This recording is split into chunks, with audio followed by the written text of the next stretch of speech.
You don't need to cheat, lie, or fail to lose a woman. All you need to do is start asking for permission. Think about it. 2 years ago, you were the guy with the plan, the man she looked at with spark in her eyes. Now you're carefully timing every word, rehearsing how to ask if it's okay to see your own friends. You wake up early to make her coffee, not because you want to, but because it feels safer than risking her disapproval. And the worst part? Nobody told you when it happened. It wasn't one big choice, it was 1,000 small ones. Skip guy's night just this once. Change the restaurant because she wasn't in the mood. Push your schedule back so her plans fit better. Each step looked harmless. Together, they erased the man you were. She feels burdened. You feel controlled. Both of you feel less alive. From the outside, people see a stable couple. On the inside, you both feel the air slowly dying. Most men think love means compromise. The truth, attraction doesn't grow from comfort. It grows from conviction. And the more you bend, the less she respects you. In this video, I'll expose the silent trap that destroys more relationships than cheating ever could. Stay until the end, because once you see the pattern, you'll never look at your own relationship the same way again. He used to be the driver, the one who set plans, carried direction, and made her feel secure by his certainty. Now, he's the passenger. He times his words like a politician, calculating which version of himself will keep the peace. Not leadership, but damage control. Not romance, but management. And what nobody tells you is this attraction doesn't die in explosions. It dies in routines of submission. She never asked to carry the wheel. She was drawn to a man who decided, who acted, who led. But now she finds herself burdened with decisions she never wanted. Meanwhile, he feels resentful, yet guilty, emasculated, yet ashamed, wondering why being nice seems to make them both miserable. This is not love. It's slow suffocation wrapped in politeness. Most men think fairness is the formula. Split decisions, equal say, happy life. The truth, desire doesn't care about democracy. Equality may sound noble, but passion isn't built on shared votes. It is built on polarity, on the tension between direction and response. When he abandons conviction for consensus, he doesn't become safer. He becomes invisible. And invisibility is the fastest road to lost respect. From the outside, they look perfect. The calendars align. The logistics run smooth. The friends applaud. But behind the curtain, both feel the weight of a structure that looks progressive, but functions like a scam. Not romance, but bureaucracy. Not passion, but paperwork. A hidden system where the more invested man bleeds value in exchange for fragile peace. And here's the devastating irony, the very behavior he believes will keep her compromise. Deference, endless accommodation is the exact behavior that pushes her away.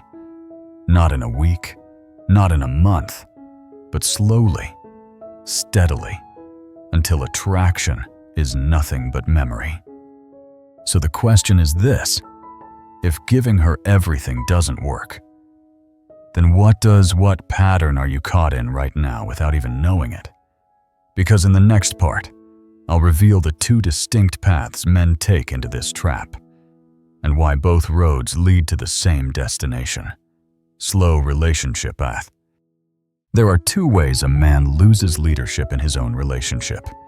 Two roads that look different, but both end at the same dead city resentment. Boredom and attraction turn to ash. One is fast, the other is slow. Both feel reasonable at the start. both feel impossible to escape at the end. The first road is immediate subordination. He meets her, believes she's out of his league, and starts paying with concessions. He thinks, if I'm more flexible, more available, more accommodating, she'll stay. What nobody tells you is that this is not romance, it's negotiation. He isn't her partner, he's her premium service provider, convenience on demand. He wins access, but loses respect. Quote it. If compliance is your currency, contempt is the exchange rate. The second road is slower, subtler, and far more common. It's gradual erosion. He begins as the man she admired, decisive, certain, directional. But piece by piece, he trades leadership for harmony. Skip one night with the boys. Swap his plan for hers. Adjust a schedule here. Bend a boundary there. Not one knife to the chest, but 1,000 paper cuts. Each one tiny. Each one survivable. Until the day he wakes up and realizes he can't recall his last unapproved decision. Most men think these are harmless compromises. The truth. They're micro surrenders that rewire the entire structure. She doesn't see sacrifice. She sees softness. He doesn't feel generosity. He feels depletion. What nobody tells you is that attraction doesn't collapse in arguments. It collapses in agreements made against your own will. And this is where the scam reveals itself. The system teaches men that the more they bend, the more secure their bond becomes. But the reality is inverted. The more they bend, the faster desire slips away. He's not rewarded for his effort. He's punished. She's not grateful for his sacrifice. She's exhausted by it. Both become prisoners in a deal they never consciously signed. So here's the loop you need to hold. If both roads lead to the same death, then what hidden force pulls men down them in the first place? Because once you see that force, you'll understand why caring too much is the very trigger that detonates the trap. There is a moment in your relationship when the real danger begins. It's not when he cheats, not when money gets tight, not even when arguments erupt. The most dangerous moment is when he becomes emotionally overinvested, when his love shifts from strength to fear, when every choice stops being about what creates growth and starts being about what avoids loss. Most men think commitment is measured by sacrifice. The truth. Overcommitment is the slowest poison of all. What nobody tells you is that the very act of proving how much you care can flip into the very thing that kills desire. Because when care becomes fear, fear becomes control not of her, but of you. He wants to feel valued for who he is. Instead, he becomes someone else to preserve peace. She wants a man she can admire. Instead, she gets a shapeshifter, always bending, always cautious, always one step behind her emotional weather. He believes he's securing the bond. She feels the bond dissolving. This is not devotion, it's distortion. Psychologists call it loss aversion. I call it the emotional investment trap. Once you're inside it, every decision becomes defensive. You're not creating moments, you're managing moods. Not, I want to take you here, but what do you feel like tonight? Not, I'm going to the gym. But do you mind if I go? Every sentence becomes an application for approval. Every action, a performance review. And here's the punchline. She doesn't want this power. Not really. It exhausts her. It forces her into the role of manager. When what drew her was your leadership. But the system rewards her reactions. and punishes your resistance until both of you live in a cycle neither of you enjoys. So ask yourself this: if the trap is powered by your fear of losing her, what happens when that fear starts running every decision you make? What kind of man are you when your entire identity is optimized for her comfort instead of your truth? Because in the next part, I'll reveal the machine that takes over once this trap is set, the fear-based decision matrix, and why it turns strong men into cautious ghosts of themselves. Once the emotional investment trap closes, a darker machine takes over. I call it the fear-based decision matrix. Think of it as an invisible algorithm running in the background of his mind. Every choice is no longer a question of what do I want, but what will keep her from getting upset. Not freedom, but forecasting. Not conviction, but calculation. He doesn't simply choose, he simulates. If I go out with friends, will she sigh? If I hit the gym, will she feel neglected? If I say no, will it trigger a storm? The matrix runs probabilities like a supercomputer, but the output is always the same. Avoid conflict, preserve peace, sacrifice authenticity. What nobody tells you is that this isn't love. It's risk management disguised as devotion. Most men think this system makes life easier. The truth, it erodes life from the inside. The more you predict, the less you live. The more you calculate, the less you act. Soon, even simple things, picking dinner, planning a weekend, calling a friend, become exhausting negotiations inside your own head.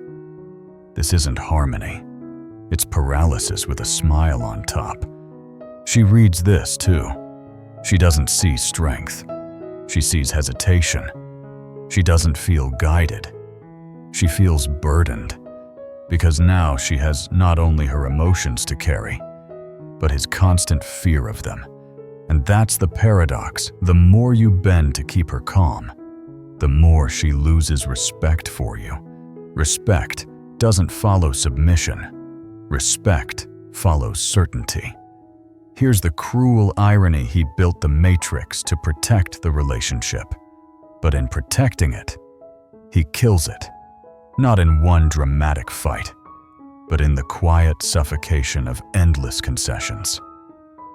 Quote it: "If every decision is pre-approved, then none of them are truly yours. And a man who doesn't own his choices cannot own her attraction."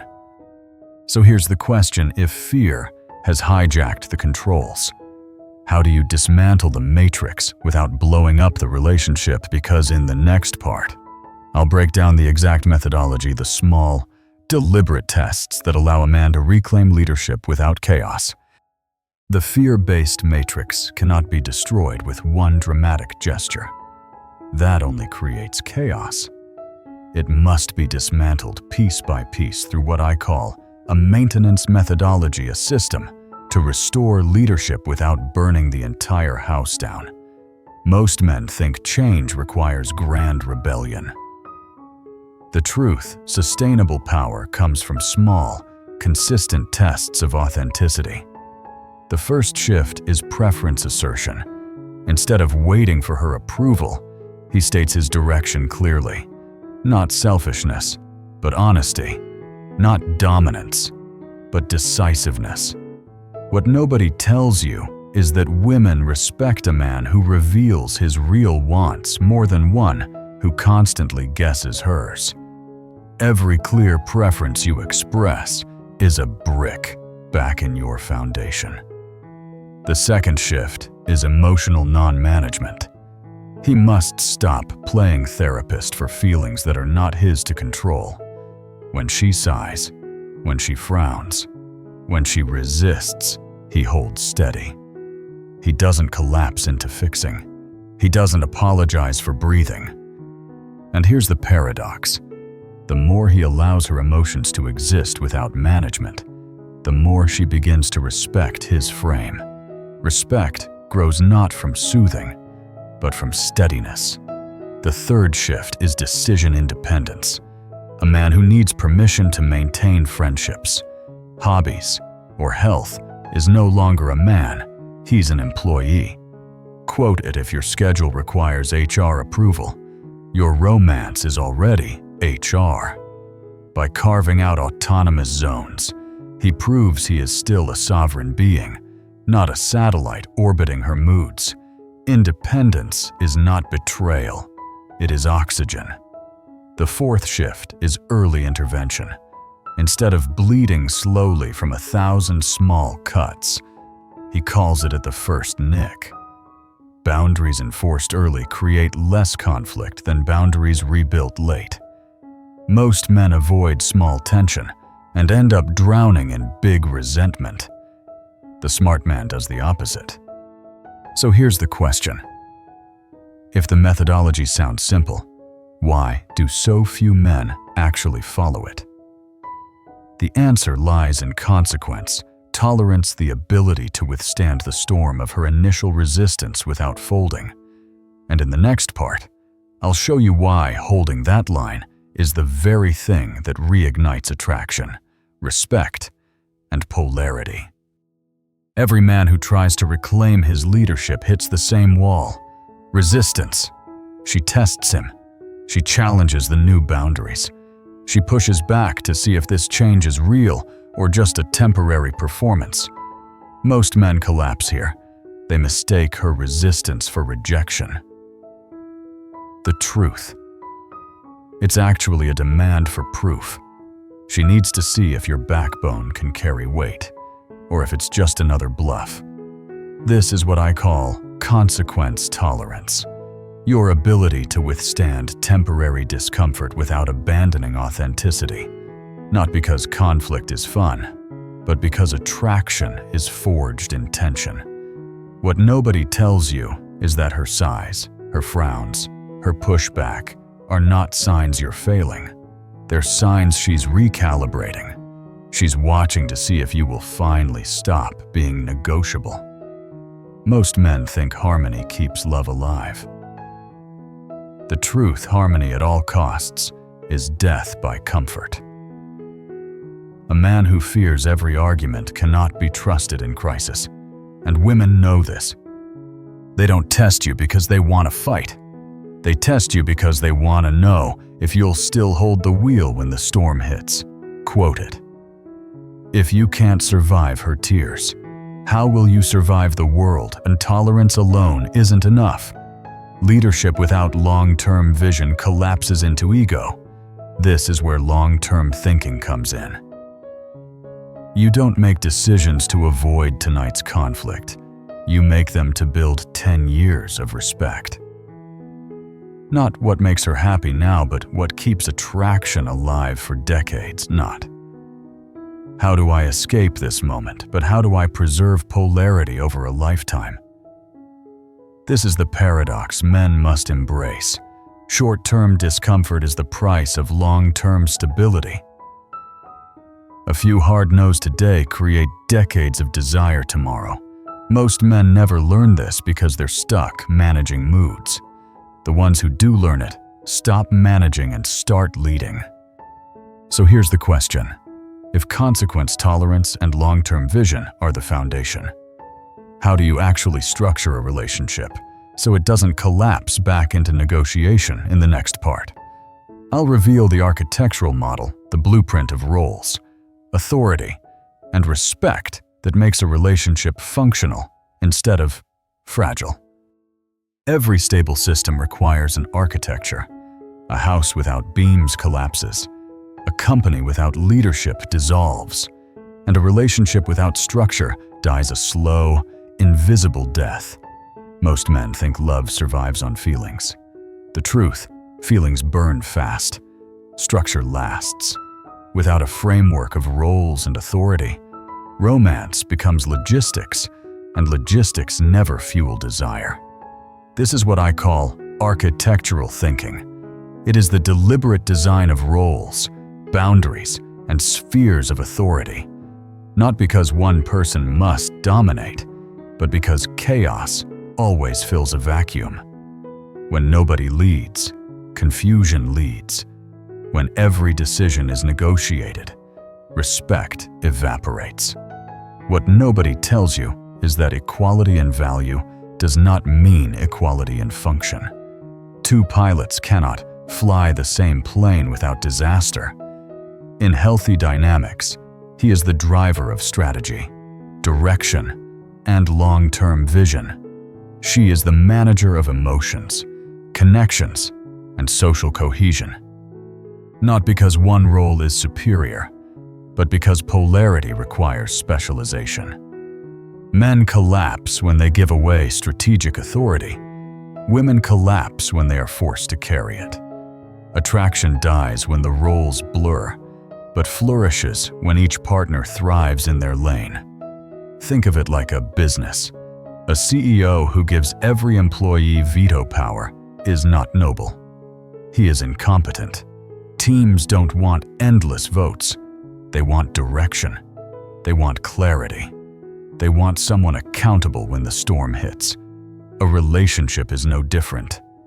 Quote it, "Romance without architecture is just chaos with candles." But architecture is not control. It is consensual authority. She chooses to follow because she respects the leadership, not because she is coerced. He chooses to lead because he knows the cost of abdicating that role is much higher than the discomfort of occasional conflict. This is not tyranny. This is trust under structure. So here's the cliffhanger. If the architecture is clear in theory, how do you actually rebuild it in practice after years of erosion? Because in the next part, I'll break down the 5-phase roadmap from recognition to integration that any man can follow to restore polarity without destroying the bond. Architecture gives you the blueprint, but blueprints are worthless without a construction plan. That's why I created a 5-phase roadmap, a sequence any man can follow to move from weakness back to authority without detonating the relationship in the process. Most men think they need instant dominance. The truth, authority rebuilt too fast collapses, just as easily as authority never built at all. Phase 1 is recognition and commitment. He must finally admit how much of himself he has surrendered. Not excuses, not stories, but raw honesty. What nobody tells you is that awareness alone is painful. Realizing how far you've drifted from your natural strength feels humiliating. But humiliation is the first brick of resurrection. Phase 2 is small tests. Instead of declaring a revolution, he makes low-stakes decisions without apology. Choosing dinner, planning a Saturday, keeping his workout schedule. These are not trivial. They are recalibrations. Each small act sends a signal I'm returning to myself. She may resist, but resistance here is proof you're breaking the pattern, not proof you're wrong. Phase 3 is resistance and consistency. This is the crucible. She will push harder, test sharper, demand compliance louder. Most men fold here. They misinterpret her resistance as rejection. The truth. It's the audit. She's checking if your new boundaries will stand or crumble. Attraction is reignited only when consistency outlives her tests. Phase 4 is acceptance and stabilization. Once she sees the changes are not performance, but permanence, her energy shifts. She softens. She trusts again. Respect begins to flow back. Not because of what you gave up, but because of what you refused to abandon. Phase 5 is integration and optimization. The new dynamic becomes natural. Leadership isn't forced. Respect isn't begged. Attraction isn't managed. It breathes again. And the man who once begged for permission now sets direction without fear. Quote it, "Consistency is the ultimate aphrodisiac." So here's the question if this roadmap works. Why do so few men ever finish it? Because the final obstacle isn't her resistance. It's his fear of his own power. And in the next part, I'll expose why men self-sabotage at the very moment they're closest to reclaiming everything. The cruel twist is this: most men fail not because she breaks them, but because they break themselves. After fighting through resistance, after proving their consistency, many collapse at the finish line. Why? Because the weight of power terrifies them more than the burden of submission, not weakness, but fear of their own strength. He reclaims authority, and suddenly every eye is on him. She looks at him differently. Friends notice the shift. For the first time in years, the responsibility of leadership sits squarely on his shoulders. Most men think they crave this role. The truth: they've been so conditioned to avoid accountability that power feels heavier than chains. What nobody tells you is that leadership is not a reward, it's a demand. It requires decisions without safety nets, actions without guarantees, and boundaries without applause. A man who has spent years hiding behind her emotions suddenly feels naked in the spotlight of his own authority. And in that moment, many self-sabotage. They retreat. They soften. They go back to asking permission, not because they want to, but because it feels safer than standing tall. This is the final trap, the fear of power itself. A man can survive her tests, but if he cannot survive the silence after the test, when she waits to see if he will truly lead, then he crumbles. And when he crumbles here, the relationship doesn't just revert. It dies faster. Because once she's glimpsed real leadership, seeing him retreat again kills respect permanently. Quote it: "She can forgive weakness once, but not twice." So the real question is this: how does a man stop sabotaging himself at the very moment he's closest to victory? How does he embrace the mantle of authority without drowning in the pressure it brings? In the final part, I'll reveal the ultimate shift: why integration, not performance, is the only way to make leadership permanent and respect eternal. Integration is the final phase, and it's the one men underestimate the most. After the fire, after the resistance, after the tests, comes the question: will this new identity become natural, or will it collapse back into performance? Most men think leadership is about constant proving. The truth: leadership becomes permanent only when it stops being an act and starts being who you are. He no longer says, "I'm leading now." He simply leads. He no longer waits for applause. He no longer needs validation. He no longer calculates every move for approval. The shift is subtle, but seismic. What nobody tells you is that women don't want endless demonstrations of power. They want power that doesn't need to prove itself, authority that breathes instead of shouts, direction that feels inevitable, not negotiated.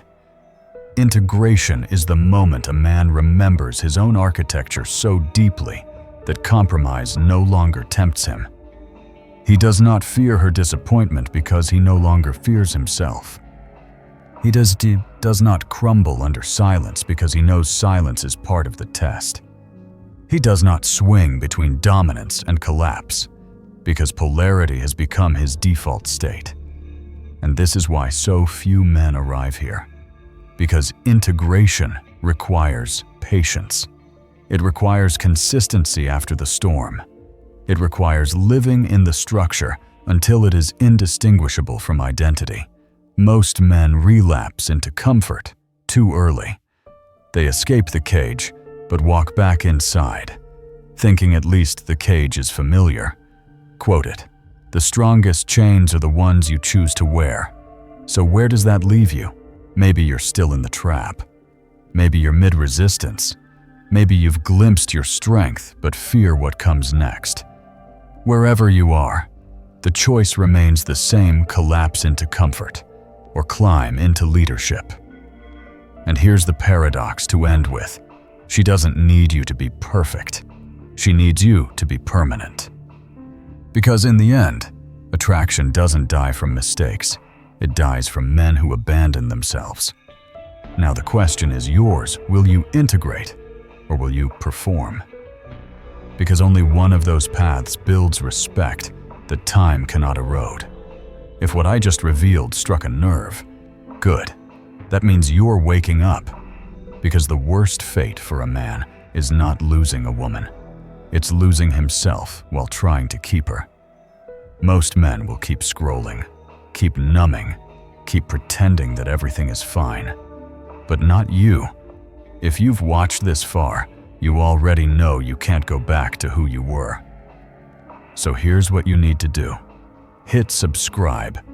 Turn on that notification bell. Share this with a man you know is stuck in the same trap. Because this isn't just content, it's ammunition. Every video in this series is a weapon against the slow death of attraction, against the scam of modern romance, against the system that bleeds men of their power. Remember this line, because it will echo long after this video ends. A man who leads himself never begs to be led. That is your standard now. That is your compass. I'll be back with the next breakdown, the hidden dynamics of desire that no relationship book dares to talk about. And trust me, you don't want to miss it. The only question left is, will you keep consuming like everyone else? Or will you act? 'Cause in this game, hesitation is just another form of surrender.